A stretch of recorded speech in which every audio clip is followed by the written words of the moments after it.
जिस तरह से निशांत कुमार को लेकर लगातार चर्चा हो रही थी, करीब 22 दिन पहले जब सम्राट चौधरी मुख्यमंत्री बने तब भी से निशांत कुमार को उस वक्त भी कहा जा रहा था कि डिप्टी सीएम बनाए जा सकते हैं निशांत कुमार, लेकिन उस वक्त निशांत ने पॉलिटिक्स में तुरंत आने से इनकार करते हुए पहले बिहार घूमने और लोगों को समझने की जिस तरह से बात कही थी, और बाद में कहा गया कि सीनियर लीडर्स जो है जेडीयू के संजय झा और ललन सिंह, उनसे एक्टिव रोल लेने के लिए उनसे बातचीत हुई, उसके बाद उन्हें एक्टिव रोल लेने के लिए तैयार किया गया। तब तक पार्टी ने जो है सरकार और संगठन के बैलेंस के लिए विजय चौधरी और विजेंद्र यादव जैसे सीनियर नेताओं को आगे रखा था। तो अब क्या लग रहा है निशांत कुमार के रोल को लेकर जिस तरह से बात चल रही है कि क्या उनको मंत्रिमंडल में कोई अहम भूमिका दी जाएगी या डिप्टी सीएम पद पर ही फिर से उनको, मतलब जिस तरह से बात चल रही थी, क्या निशांत कुमार क्या डिप्टी सीएम बन सकते हैं अब?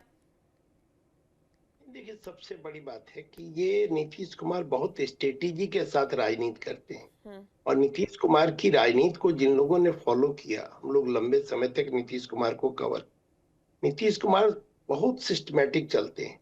उन्होंने बहुत होशियारी के साथ अपने 2 डिप्टी चीफ मिनिस्टर को बनाने का काम किया।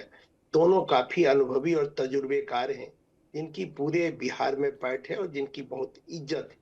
तो अपनी पार्टी को एक मैसेजिंग उन्होंने किया जनता के बीच में कि हमारे deputy chief minister Vijendra Yadav हैं और विजय चौधरी हैं। दोनों बहुत ही काबिल, बहुत ही अनुभवी, बहुत ही कद्दावर नेता है बिहार के। और मंत्रिमंडल में एंट्री करने से पहले अपने पुत्र को थोड़ा उन्होंने घुमा दिया, चंपारण वगैरह जो गांधी की भूमि है, जहां से गांधी ने आजादी का बिगुल फूका था और फिर भारत आजाद हुआ था, तो उस धरती को भी जाकर देखने और उस धरती को भी सलाम और प्रणाम करने का अवसर निशांत को मिला। कुछ जनता के बीच में भी रहे और उसके बाद उनकी एंट्री हुई मुख्यमंत्री के रूप में। और मुझे लगता है कि जो सर्कुलर रोड का बंगला है वो निशांत के नाम पर अलॉट हो जाएगा, क्योंकि निशांत अब कैबिनेट मंत्री बन गए हैं और पिता पुत्र उसी बंगले में रहेंगे। साथ सर्कुलर रोड का जो बंगला है जहाँ भी नीतीश जी गए हैं, क्योंकि नीतीश जी तो अब केंद्र में चले गए, वो राज्यसभा के सदस्य है, तो उनको तो दिल्ली में बंगला अलॉट हुआ है।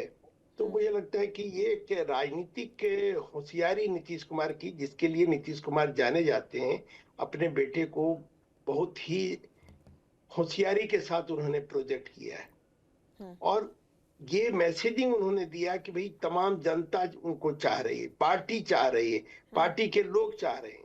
ये जो लोग जदयू की राजनीति को जानते हैं, जो लोग जदयू की राजनीति को समझते हैं, जदयू में आज भी बिना नीतीश कुमार का कोई पत्ता हिल सकता है क्या? अन्य लोग ललन सिंह, संजय झा की चर्चा करते हैं या उनके खिलाफ कुछ बयानबाजी करते हैं। मेरा मानना है कि जदयू में अगर पत्ता भी हिलेगा तो नीतीश कुमार की मर्जी से। नीतीश कुमार की मर्जी के बिना कुछ नहीं हो सकता है। और नीतीश कुमार ने अपनी मर्जी से अपने पुत्र को लाने का काम किया और अब आगे उनके पुत्र जदयू की कमान भी संभालेंगे, जदयू की राजनीति को आगे ले जाएंगे। क्योंकि नीतीश कुमार के पुत्र होने के नाते जदयू के वो सर्वमान्य चेहरा के रूप में अपने को स्थापित करेंगे। और मुझे लगता है कि आगे जो जदयू की राजनीति होगी, सड़क से संसद तक या विधानसभा तक, तो उसको लीड करने का काम निशांत कुमार करेंगे। बिल्कुल। इसमें कहीं कोई किंतु परंतु नहीं है।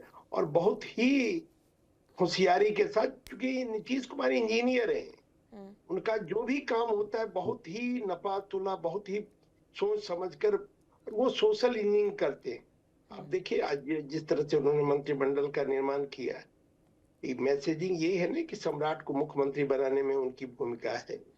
फिर जिस तरह से धानु समाज से उन्होंने दामोदर रावत को मंत्री बनाने का काम किया।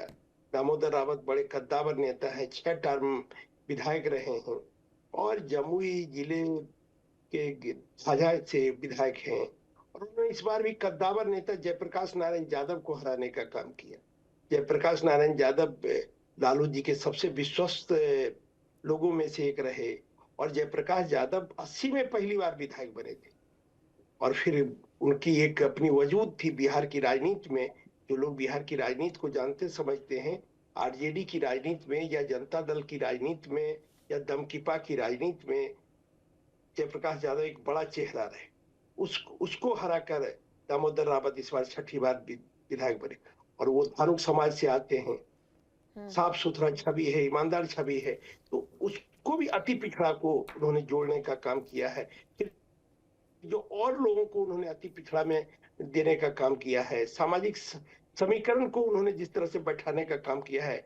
अब अगर यहाँ देखिए दलित में भी है, अशोक चौधरी को उन्होंने बनाया, और इस बार राजपूतों की भी अच्छी हिस्सेदारी रही। 4 राजपूत विधायक मंत्री बने हैं।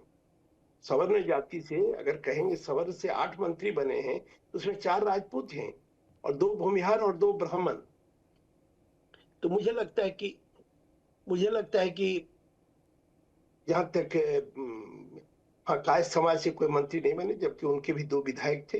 हो सकता है निशांत, चूंकि अभी नितिन नवीन राष्ट्रीय अध्यक्ष हो गए हैं, इसलिए वो जगह छोड़ दी गई है। बाद में हो सकता है एक आध सीट अभी भी बचा हुआ है मंत्रिमंडल में, एक स्थान बचा हुआ है, बाद में हो सकता है कि उसको भी भरा जा सकता है। लेकिन पूरा सामाजिक समीकरण को बैठा कर इस बार का मंत्रिमंडल बनाया गया है।